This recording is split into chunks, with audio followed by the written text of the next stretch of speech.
خان صاحب کا ریاکشن اس کے اوپر یہ آیا کہ جی جناب فیض حمید جو ہیں وہ پاکستان کا اثاثہ ہیں اور ان کو ضائع کر دیا گیا، اور پھر ساتھ ہی انہوں نے یہ بھی کہا کہ جی فوج کا انٹرنل معاملہ ہے یہ، اور میرا تو ان سے ایک پروفیشنل تعلق تھا. یہ آپ کے خیال میں کیسی پالیسی ہے کہ وہ ان کو اثاثہ بھی کہہ رہے ہیں اور ساتھ ڈسون بھی کر رہے ہیں؟ انہوں نے تو یہ بھی کہہ دیا ہے، میں خبر دیکھ رہا تھا آپ کے پاس آپ کے پروگرام میں آنے سے پہلے جی، کہ ان کو جو ہٹایا گیا تھا وہ باجوہ صاحب کو نواز شریف صاحب نے کہہ کے ہٹوایا تھا. I don't buy this، کیونکہ یہ تو ہیر سے ہے، اس پہ میں نہیں جاتا. مگر اس میں ایک جو مجھے پازیٹیو بات نظر آتی ہے وہ یہ ہے کہ no one is above the law. Having said that، اس کو ذرا تھوڑا بڑھایا جائے. ہمارے جو وزیر دفاع ہیں ان کے بہت سے بیانات ہیں جی، ایک شخصیت ہیں بڑی ہیں، میں گورنر سندھ بھی رہے محمد زبیر صاحب جی، انہوں نے لندن میں کسی میٹنگ کی بات بھی کی تھی. جناب قبلہ وزیر دفاع صاحب نے کہا تھا کہ میاں نواز شریف صاحب کی جو رخصتی تھی آفٹر بینگ کنوکٹڈ جو ہوئی تھی وہ بھی کسی ڈیل کا کوئی نتیجہ تھی، ایکسٹینشن تھی. یہ انہوں نے کہا، میں نے نہیں کہا. وہ سب آرمی ڈسپلن میں ہو رہا تھا، آرمی میں رہتے ہوئے، مطلب تو وہ ایک ڈسپلن تھا نا. پوسٹ ریٹائرمنٹ آرمی ایکٹ کی خلاف ورزی کی.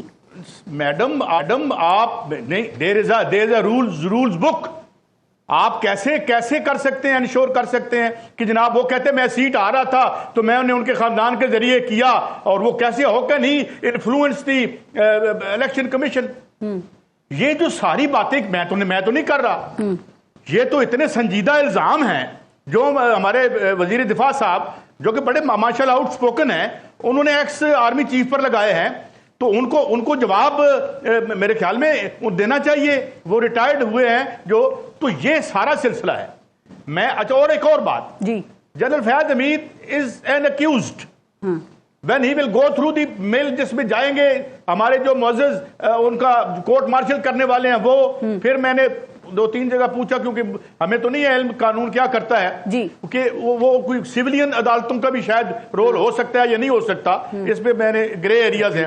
تو جب وہ کنوکٹ ہو جائیں گے جی تو ہم منو ان مانیں گے اور اس پر ہم سر تسلیم خم کریں گے، کیونکہ عدالتوں کے فیصلے شریف آدمی کو ماننے چاہیے، نہ ماننے والے ڈان ہوتے ہیں، مافیا ہوتے ہیں. جس طرح امریکہ میں نہیں مانتا تھا وہ کیا نام تھا جس کو پکڑا تھا ایف بی آئی نے.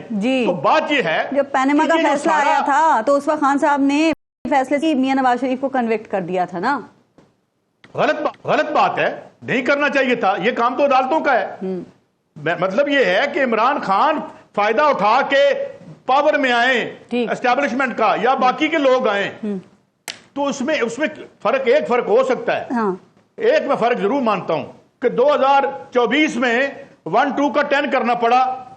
عام حالات میں 1-2 کا کام چل جاتا ہے، لہذا وہ گند پڑ گیا، چیزیں کھل گئیں، اوپر سے پتن کی رپورٹ آ گئی. اب سارے سوالیہ نشان کھڑے ہیں، مجھے یہ کوئی بتاتے نہیں کہ اب آپ کو لگتا ہے کہ کچھ معاملات جو ہیں وہ سنبھل سکتے ہیں، خان جیسے کوئی بیچ کا راستہ نکل سکتا ہے؟ آپ سمجھتے ہیں معافی مانگ لینا چاہیے، یہ کہہ سکتے ہیں کہ جی وہ اس وقت میں نے پورا احتجاج کی کال دی تھی، وائلنس ہو گیا، قوم سے معافی مانگتا ہوں، یا آپ سمجھتے ہیں کہ ابھی ان کے پاس کچھ اور آپشنز دکھ رہے ہیں آپ کو؟ اگر ہیں تو یہ کیسے معاملہ ہوگا؟ یہ ہے پولیٹیکلی معافی عمران خان کے لیے کس آف ڈیتھ ہے.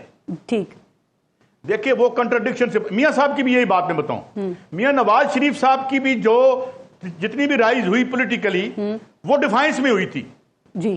جب وہ اب آئے ہیں ماشاءاللہ فدویت میں، تو ان کی وہ پولیٹیکل کیپٹل دیکھ لیں آپ ان کا جی. ٹھیک ہے، تو اس لیے خان صاحب نہیں کریں گے میرے خیال میں، جو جتنی میں ان کی فطرت یا جو ان کے قریبی دوست ہمیں جانتے ہیں وہ نہیں کریں گے. مگر سوال میں صرف ایک آخری چھوڑے جا رہا ہوں جو آپ کا بنیادی تھا، اور عمران خان کے بھی نہیں ہوگا، میں بھی نہیں ہوں گا، میرے دونوں بھائی اللہ تعالیٰ ان کو لمبی صحت زندگی دے، یہ ملک ہوگا انشاءاللہ. بات اس کی ایگزسٹنس، اس کی وائبلٹی کی آ گئی ہے. Economic viability has been challenge in history. اس کے کوئی بات کر رہا ہے؟ عمران خان اور اب فیض حمید اہم ہے، یہ حکومت کر رہی ہے، وہ کہہ رہی ہے معاشی تباہی کا ذمہ دار بھی Imran Khan. I don't think so.